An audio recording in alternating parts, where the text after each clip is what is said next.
Psychology is kind of the hot new topic in popular science. What I mean by popular science here is the way in which a scientific field, a part of academics, connects into the mainstream culture, the mainstream population of our civilization.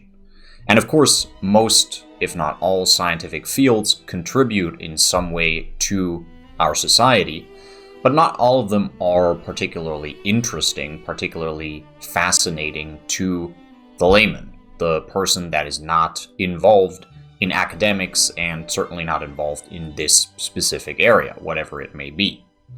Psychology is one of the scientific topics, one of the academic disciplines that has become quite a point of interest for a lot of people outside of the actual field of psychology. So a lot of people who don't study psychology or don't work as a psychologist, don't plan to do so, are interested in psychology. Now, scientific discourse in non-scientific contexts, so if we look at a group of people that is just, casually hanging out as friends, and they are not an academic circle, they are some random, relatively average friend group.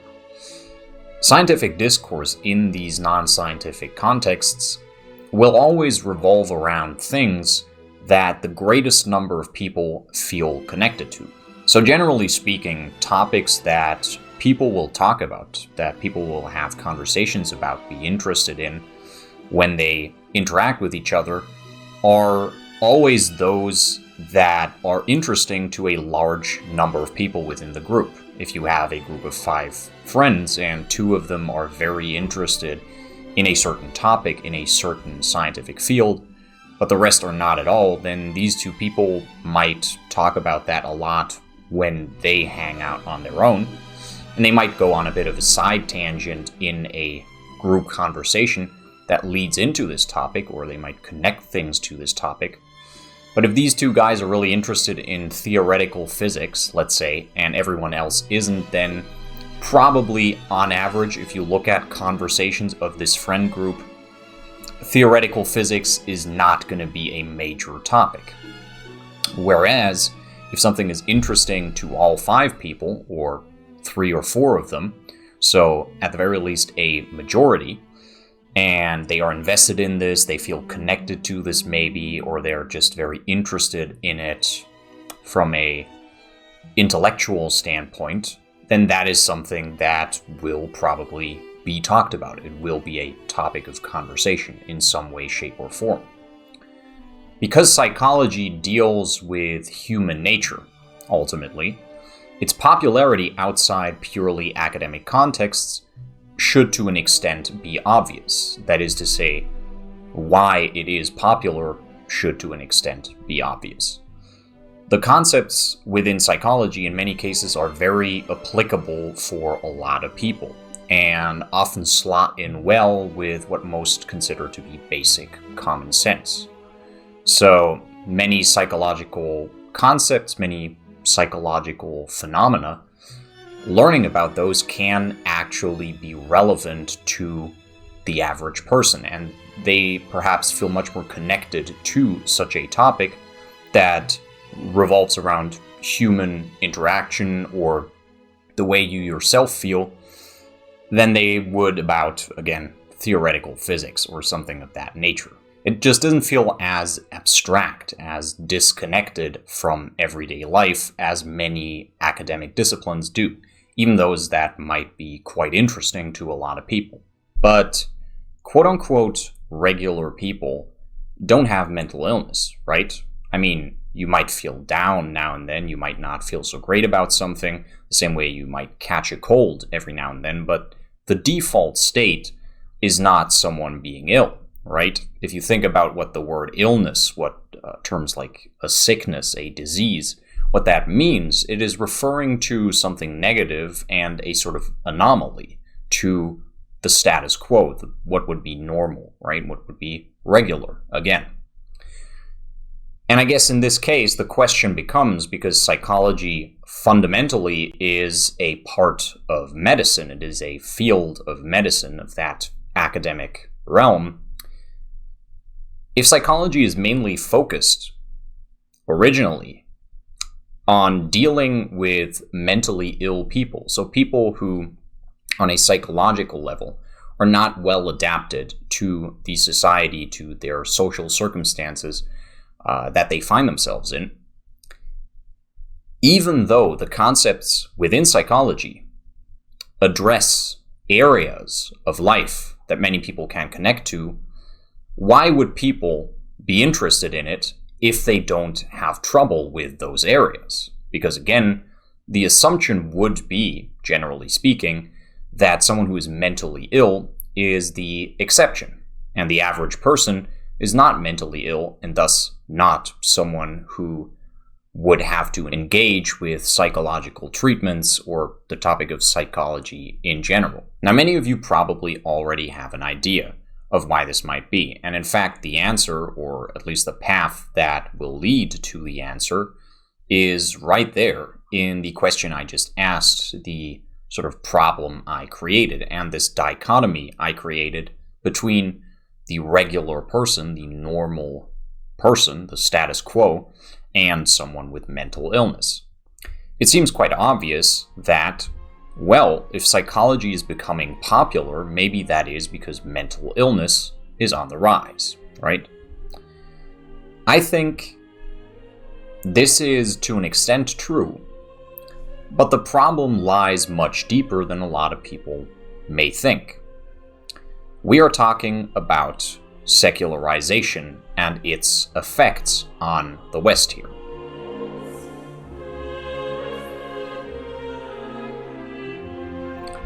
Western society, through secularization, I believe has lost its connection to the spiritual to a very, very significant degree. Now, what do I mean by that?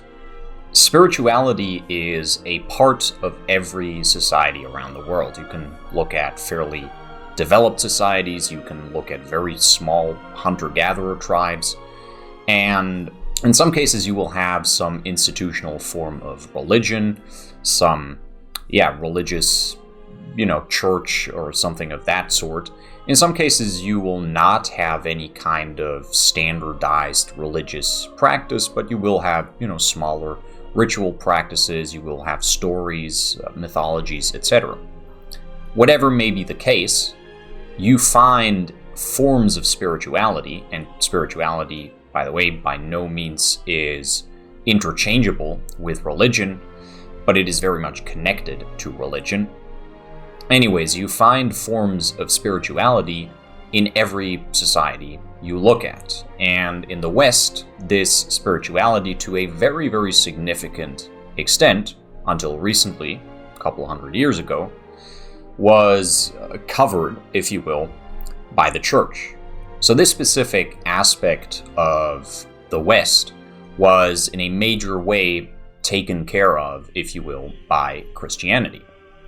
However, Christianity and monotheism in general already trend towards abstraction and theoretical concepts. If you compare Christianity to, say, Germanic practices or the original Roman religion, etc., what you will see is a lot of Platonist philosophy. You will see very, very high concept theology, in essence. Christian theology is like very advanced abstract stuff in many cases, not very tangible, very theoretical, very logical at the end of the day. And in many ways, Enlightenment and the secularization of Europe, which slowly but surely came with it, was just the next logical step in this development from pagan traditions, pagan cultures, pagan religions to the monotheistic Christianity. Because Christianity and its theology were already unifying and generalizing faith and religious practices. If you look at what Christianity is, it is a religion for everyone at the end of the day. Christianity is not at all tied to any local practices, any local culture. Of course, those can become a part of the local brand of Christianity, but they are not a part of the Christian itself. They are just adopted into Christianity as part of a former culture, the original culture of the people that have adopted Christianity, right? And Christianity itself, the practices within Christianity, the holidays you have, etc., is very general. It's very universal. So Christianity is already a move away from the personal, the cultural, the local, the individual, the subjective at the end of the day, towards something that is more universal and ultimately, in the Christian sense, more generally true. So logical, quote unquote. It is more based on general truths of the world, of the universe, as opposed to the way a certain culture, a certain people views the world and understands their specific locale. However, the spiritual is very much still present within Christianity, and especially if we look at mystic practices within Christianity, there's a lot of spirituality there. However, again, we see a turn away from Christianity towards a more secular worldview, and because Western society had become so dependent culturally on this grand standard religion that is Christianity, because every aspect of civilization was connected to Christianity in some way. You can look at politics, you can look at military conquests, etc. You can also look at the day-to-day life of anyone from a nobleman to some random peasant somewhere in the countryside. You know, the way their week is structured, the times throughout the year where they take some time off, holidays again, etc. Every part of society was in some way, shape, or form tied to Christianity. So when it broke down, God is dead, we killed him type deal, it broke down in a very, very major way. Because Christianity, again, was not the local culture of some people, was not, a local religion that these people maybe moved away from. They adopted a new set of gods, maybe they were invaded and their invaders implemented a new local religion. Again, Christianity was a religion that had taken hold of European culture in a very, very major way across the board. Again, we have these slight local differences in festivities and things of that nature, but the religion itself, the overarching principles, ideas, etc., were shared amongst all these European societies. So when Christianity broke down, again, it broke down in a very major way, and because it broke down in such a major way, because this affected Western society as a sort of cultural conglomerate in such a significant way, the West very significantly lost its spiritual side, or at the very least, its connection to it.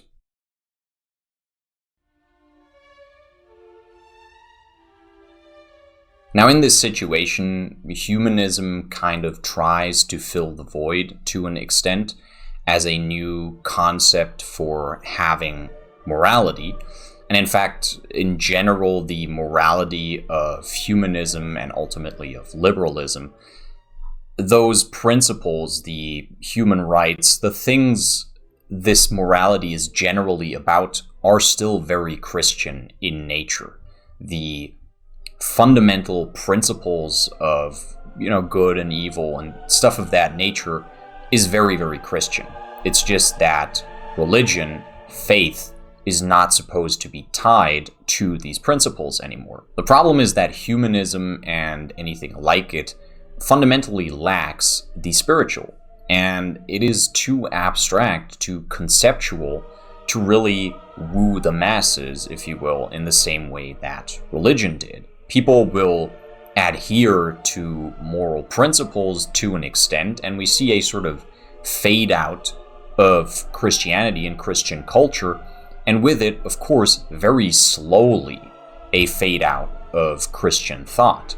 So Christian morality still generally being very dominant in the West, and having been adopted even after Christianity kind of went away a little bit, is unsurprising. But that doesn't mean that humanism is very attractive to the average person. I think it is not attractive at all. The average person doesn't really think a lot about morals or anything of that nature. They act in accordance with society, and this society very significantly was built first by Christianity and then by schools of thought that, at least morally, were very much based on Christianity. You can observe firsthand what I'm starting to get at here when you look at modern Westerners, especially those doing okay enough materially. So they got a roof over their head, they got food, etc. They are not in danger of physical harm to any significant extent.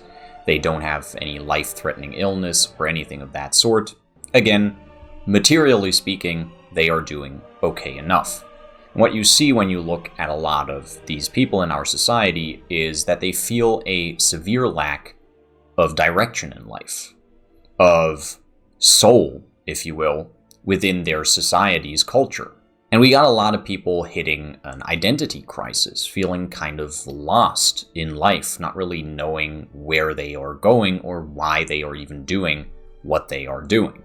So they go and they continue to focus on work and other external things while shunning the inside world they don't understand. And society, really, if we're being honest, is no longer set up in a way that furthers such understanding. If you look at the present day, especially at young people who are, of course, a very important part of popular culture, everyone seems to have a self-diagnosed this or that. Attention deficit, neuroticism, anxiety, depression, etc. This is not to say that every self-diagnosed person actually has what they say, or even shows symptoms of it, but it does reveal a lot about what is popular right now, and thus where people's minds are at. So even though not all of these people are actually mentally ill, or actually mentally ill to a significant extent, they are certainly interested in mental illness, they are certainly interested in psychology. Otherwise, why would everyone be running around talking about, I'm autistic, I have OCD, blah blah blah.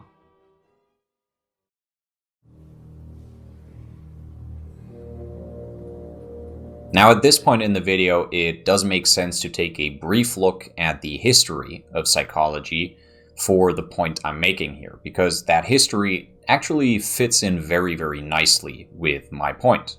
Psychology, in regards to the Western tradition that we are familiar with, that we associate with the term psychology, came about around the 18th century with Enlightenment again. And with a grand societal shift away from the religious, which again did take some time but was absolutely happening, it really picked up speed during the turn of the 20th century, so later 19th century, early 20th century, where we see figures like Freud, Adler, Jung, and of course Nietzsche with his very psychological approach to philosophy and the study of culture, history, and religion.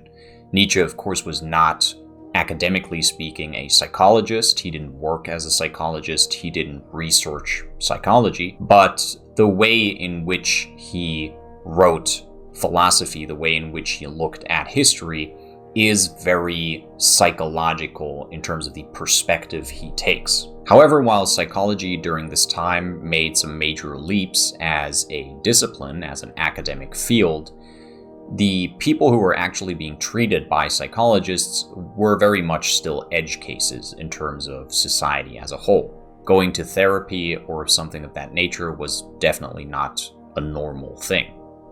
Since then, of course, treating the psyche with either meds or therapy sessions has become a much more mainstream thing, and by the mid-2020s, which we have now reached, psychology has become a deeply ingrained part of social culture in the West.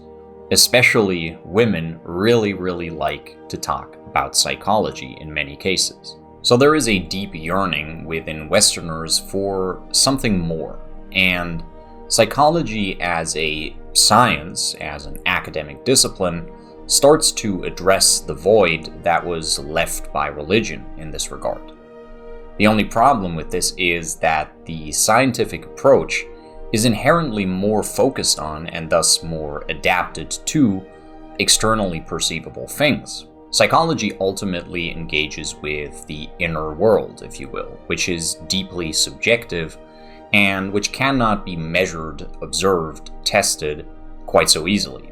If you look at physics, chemistry, a lot of hypotheses can be checked out, can be tested by a handful of people in a lab.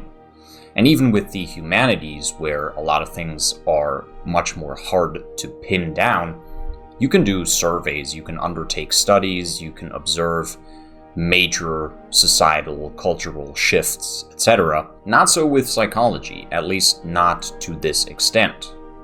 If one wants to be effective at penetrating the depths of the human psyche, one cannot rely on the known and confirmable alone. One has to utilize intuition, draw semi-rational, semi-hypothetical conclusions based on facts, but also on hunches, inklings, ultimately on experience and instinct. And really, when it comes down to it, one could say that that is precisely the domain of psychology, to deal with the complex nature of man's non-rational side. And to do that effectively, to engage with that effectively, you also have to engage with the non-rational to an extent. Now, I've already briefly mentioned that especially women seem to be very interested in psychology, and many women will apply psychological terms or psychological concepts to their own, social sphere much more freely or much more commonly. I think that is because women are much more attuned to detecting and managing discomfort and more connected to the human experience, if you will, than men, in the sense that they are less focused on the abstract, generally speaking, and much more focused on their health and maintaining a sort of balanced life experience that allows for a somewhat consistent level of comfort and satisfaction. And in contrast with this, men are often a lot more focused on solving a specific problem, on finding solutions, on creating systems to do something. They are often a lot more focused on the process that they are working on, that they are involved in, or analyzing some process to derive information, than they are in focusing on how they feel about working on this and how their day-to-day life is just in terms of the experience. So in many cases, men will have much worse health than women, or will focus on their health a lot less, or will focus on it very little for significant periods of time, where women are a lot more balanced in this regard and a lot more concerned with their health, both mentally and physical, their general well-being.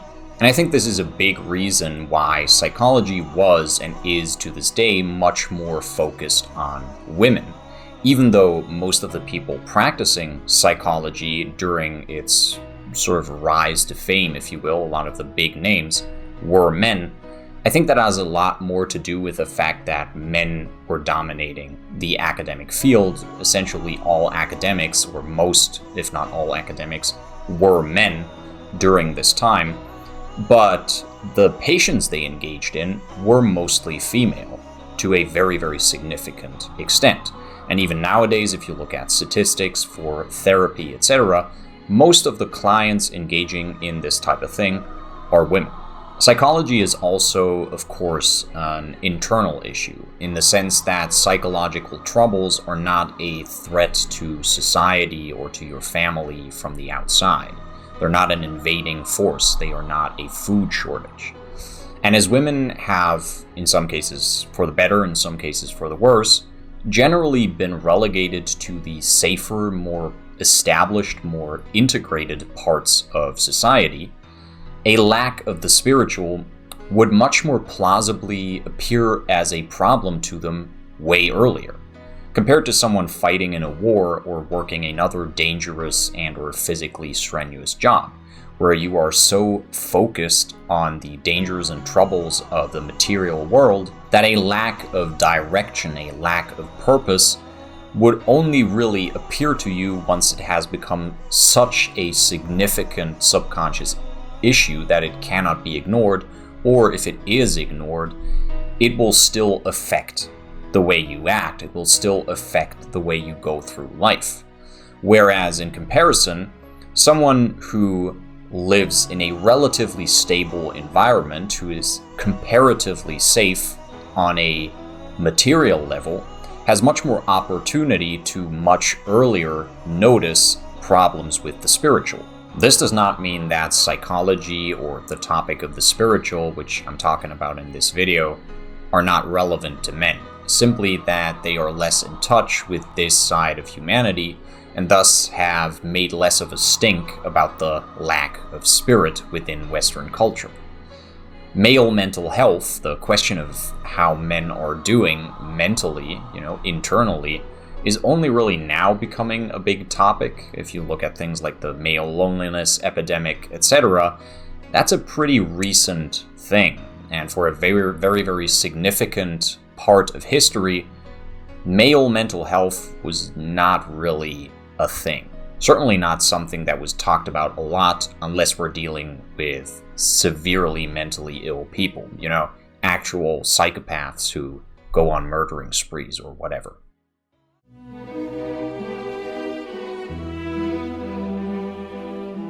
To summarize a little bit and bring this whole thing to a close, psychology as an academic field becoming such a big part of popular culture in the West is a symptom of the lack of cultural soul, of the spiritual, in our societal model, ultimately.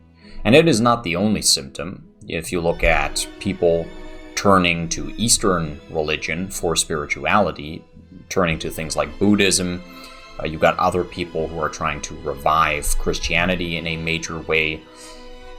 I think these are symptoms of the same thing, really. Psychology and the rise of psychology, as I have dubbed this video, is just a very major symptom because, of course, psychology is an established academic field. At the end of the day, I think they all point to the same thing, which is this deep, bottomless pit, this void of spirituality in Western society, which is hyper-focused on logic, abstraction, the deconstruction and categorization of things for the purposes of organization and administration. Even the big fancy words I'm using right now are a symptom of this. Instead of using language that evokes emotion, spiritual arousal, we are opting more and more for this kind of distance jargon. This makes sense to an extent when writing something like a scientific paper for other scientists, if the language used actually enhances the conciseness of what is being said. But that is like any other kind of professional niche. If you listen to two plumbers talking, or two cops, or whatever, any kind of professional setting, any profession, any subsections within that profession, any specific group of people working together will have, to an extent, their own jargon, because that makes it easier to communicate in the specific work setting that they are in. But when talking to quote-unquote regular people, which in this case really includes everyone who is not part of your specific field, jargon only serves to confuse people and to disconnect the subject matter from the rest of reality. Ultimately, it grants those who use it a fairly artificially constructed kind of authority. They sound important, right? They use these big words, they sound very smart, and they are seen as educated within our society. But what they are doing is actually terrible for communicating ideas to people and connecting with people, engaging with people in a more spiritual way. Someone who actually knows what they are talking about should be capable of tying it into the rest of reality, into the rest of society, and expressing it in a way that makes sense to an outsider. Because if you can only talk about the concepts that you work on with the specific jargon of your field, then probably the concepts you are thinking about are not well integrated into the rest of academics and into the rest of the world, really.